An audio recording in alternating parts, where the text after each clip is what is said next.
بسم اللہ الرحمن الرحیم۔ سن 2024 کے پہلے گلوبل تھریٹ میٹرکس کے ساتھ ہم آپ کے پاس حاضر ہیں۔ آپ جانتے ہیں کہ اپنی اس سیریز میں ہم پوری دنیا میں اٹھنے والے خطرات پر اپنا تجزیہ دیتے ہیں۔ سب سے پہلے ہم فلسطین کی جانب جائیں گے۔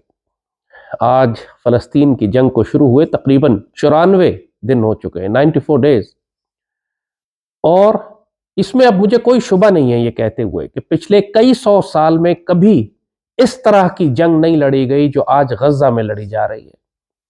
جنگیں لڑی گئی ہیں بہت پہلے، دنیا میں بڑی تباہی مچی ہے۔ پہلی عالمی جنگ تھی، دوسری عالمی جنگ ہے، پوری دنیا کے مختلف تہذیبوں نے جنگیں لڑی ہیں کئی سو سال میں، کروڑوں لوگ مارے گئے ہیں اس کے اندر، لیکن کبھی ایسا نہیں ہوا کہ کئی دنیا کی بڑی بڑی عالمی طاقتیں مل کر ایک مہاجر کیمپ کے خلاف حملہ آور ہوں۔ ایک چھوٹے سے مہاجر کیمپ کو جس کو چاروں جانب سے گھیر کر بند کر کے نکلنے کا ان کے لیے کوئی راستہ نہ چھوڑا ہو، اور وہاں ان کو قتل کرنے کے لیے اتنی بمباری کی جائے کہ جتنا ہیروشیما اور ناگاساکی پر گرائے گئے ایٹم بم جیسے 3 بم وہاں گرا دیے گئے ہوں۔ اس قسم کی کوئی جنگ آپ کو انسانی تاریخ میں نہیں ملے گی، اور اس کے باوجود اس سے زیادہ حیران کن بات یہ ہے کہ وہاں ابھی تک مزاحمت جاری ہے، اور اس طرح جاری ہے جیسے پہلے دن شروع ہوئی تھی۔ آج بھی مجاہدین آگے بڑھ بڑھ کر حملے کر رہے ہیں غزہ کے کھنڈرات میں۔ اب ظاہر گلیاں تو نہیں رہ گئی، وہاں صرف کھنڈرات ہیں، وہاں پہ صرف ٹیلے ہیں، وہاں پر صرف قبرستان ہیں۔ ان میں آگے بڑھ بڑھ کر یہودی فوجوں پر اس طرح حملے کر رہے ہیں کہ یہودیوں کو سمجھ نہیں آ رہا کہ ہمیں کس جانب سے مار پڑ رہی ہے۔ کہیں مجاہدین مارتے ہیں اور کہیں ملائکہ مارتے ہیں، مگر ہر جانب سے یہودیوں کی لاشیں اٹھ رہی ہیں۔ کم از کم 700-800 کے قریب ان کے ٹینک اور بختر بند گاڑیاں اور بلڈوزر تباہ ہو چکے ہیں، اور ایک اسرائیلی صحافی نے تو یہ دعویٰ کیا کہ تقریباً 14,000 کے قریب اسرائیلی فوجی ہلاک اور زخمی ہو چکے ہیں، اور اس دعوے کے بعد اس کو قتل کر دیا گیا۔ یعنی اسرائیل یقینی طور پر اپنے تمام نقصانات کو چھپا رہا ہے، اور یہ تو میدان جنگ کے نقصانات ہیں جو اس کو ہو رہے ہیں۔ ان 94 دنوں میں اس کا یہ خیال تھا کہ وہ غزہ کو چند ہفتوں کے اندر یا چند دنوں کے اندر لپیٹ کے سمیٹ کے کم از کم شمالی غزہ کو تو قبضہ کر کے اپنا حصہ بنا لے گا۔ اس نے بلاکیڈ لگایا غزہ کے اوپر چاروں جانب سے، اور اب 94 دن کے بعد حال یہ ہے کہ خود اسرائیل کا بلاکیڈ لگ چکا ہے، خود اسرائیل اب محاصرے میں آ چکا ہے، خود اسرائیل کی ناکہ بندی ہو چکی ہے، خود اسرائیل کے اندر 10 لاکھ سے زائد مہاجر ہو چکے ہیں، خود اسرائیل سے کم از کم 8-10 لاکھ لوگ چھوڑ کر ملک بھاگ چکے ہیں کہ اب وہ اسرائیل میں نہیں رہنا چاہتے۔ اسرائیل کی جو اربوں ڈالر کی ٹورزم انڈسٹری تھی وہ تباہ و برباد ہو چکی ہے۔ پچھلے 3 مہینے میں انہوں نے $1 نہیں کمایا غیر ملکی سیاحوں سے۔ ان کی تمام فیکٹریاں بند ہو رہی ہیں۔ ان کے اپنے وہ لوگ، جیسے کہا، جو 10 لاکھ لوگ اپنے گھروں سے نکل کر اس وقت ہوٹلوں میں اور مہاجروں کے اندر آباد ہیں، ان کے کاروبار، ان کے فارم لینڈز، ان کی زمینیں، ان کے دفتر، ان کا سب کچھ تباہ ہو چکا، ان کے بچوں کی تعلیم تباہ ہو چکی۔ پوری دنیا میں جو ان کی تجارت تھی، امپورٹ اور ایکسپورٹس تھے، ان کی جو شپنگ انڈسٹری تھی وہ بیٹھ گئی ہے، کیونکہ سوئز کینال اور پھر ریڈ سی کے ذریعے ان کی ساری تجارت بند ہو چکی ہے۔ اور پوری دنیا میں جس طرح یہ ذلیل و خوار اور رسوا ہوئے ہیں، جو دنیا میں کبھی کوئی اسرائیل کے خلاف یا یہودیوں کے خلاف بات نہیں کرتا تھا، اب ان کی ٹرولنگ ہو رہی ہے پوری دنیا میں۔ ان کے خلاف international criminal court of justice کے اندر جینوسائیڈ کا مقدمہ درج ہو چکا ہے۔ پوری دنیا میں جو حلیف تھے ان کے ایک ایک کر کے پیچھے ہٹ چکے ہیں۔ ان کو سمجھ نہیں آ رہی یہودیوں کو کہ اب ہم اس جنگ سے نکلیں کیسے۔ انہوں نے شمالی غزہ پہ جو فوجیں داخل کی تھیں تقریباً 90% واپس نکال لی ہیں، کیونکہ اتنا شدید نقصان ہو رہا تھا کہ وہ اس کو سسٹین نہیں کر پا رہے۔ انہوں نے اب ایئر کیمپین کے اوپر اور انٹیلیجنس بیسڈ آپریشنز پر اور ڈرونز کے ذریعے اب جنگ کو جاری رکھنے کا زیادہ فیصلہ کیا ہے۔ مگر جنگ اتنے عرصہ چلی، اس کی ایک اور وجہ بھی تھی، اور وہ وجہ تھی نیتنیاہو کو بھی اپنی سیاسی بقا کے لیے اس جنگ میں کامیابی حاصل کرنا ضروری تھا۔ خود اسرائیل کے اندر اس کے خلاف ایک بہت بڑی بغاوت برپا ہو چکی ہے، اس حد تک خطرناک بغاوت کہ اسرائیلی صدر نے یہ تک بیان دیا ہے کہ اسرائیل اپنی تاریخ میں پہلی مرتبہ خانہ جنگی کے دہانے پر کھڑا ہے، یعنی یہودی کو مارے گا بندر ہی۔ اور اس کی جو اپوزیشن تھی نتنیاہو کی، اس نے یہی کہا تھا کہ جب تک یہ جنگ چل رہی ہے ہم اس حکومت کو نہیں گراتے، کیونکہ حکومت جنگ کرنے کے لیے ہمیں کوئی حکومت چاہیے، لیکن جیسے ہی جنگ ختم ہوئی ہم نتنیاہو کا تختہ الٹ دیں گے۔ اور یہ وہ ایک اور خوف تھا جس کی وجہ سے نتنیاہو چاہ رہا تھا کہ اس جنگ کو طول دے، اس کو لمبا کرے، اس میں کامیابی حاصل کرے، تاکہ یہ دکھا سکے کہ میں نے جنگ جیتی ہے آپ کے لیے، میں نے آپ کے سارے یرغمال رہا کروائے ہیں، اور اس لیے یہ دکھا کر پھر وہ اپنے آپ کو جائز کرنے کی کوشش کرے کہ اس کی حکومت جائز ہے اور اس کو رکھا جائے، اور اس نے بڑی خدمت کی اسرائیل کی۔ وہ مقاصد بھی اس کے ناکام ہو گئے۔ غزہ میں بھی یہ ذلیل ہوئے، اسرائیلی فوج تباہ و برباد ہو گئی، کسی ایک اپنے قیدی کو یرغمالی کو نہیں چھڑا سکے یہ آج تک، کسی ایک حماس کے مجاہد کو گرفتار نہیں کر سکے یہ آج تک۔ لہٰذا اللہ نے چاروں جانب سے اس کے لیے اور اس کی قوم کے لیے رسوائی لکھی ہوئی ہے۔ یہ حال تو یہودی فوج کا ہے، یہ حال تو اسرائیل کا ہو رہا ہے، اور اب وہ ایکچولی کہنے لگے ہیں یہ کہ اگر ہمیں غزہ کی جنگ میں شکست ہو گئی تو اس کے بعد مشرق وسطیٰ میں اسرائیل کا قیام ناممکن ہو جائے گا، کیونکہ اب اسرائیل کا جو خوف تھا عرب دنیا میں، عرب ماسز میں، عرب عوام میں، وہ خوف نکل گیا۔ پوری عرب دنیا کے اندر ابو عبیدہ کو سنا جاتا ہے، جب وہ ریڈیو پہ اس کا خطبہ چلتا ہے یا ٹیلی ویژن پر اس کا پروگرام چلتا ہے تو ہزاروں کی تعداد میں عرب دنیا میں لوگ جمع ہو کے اس کا خطبہ سنتے ہیں، پھر نعرے لگاتے ہیں، پھر جوش آتا ہے۔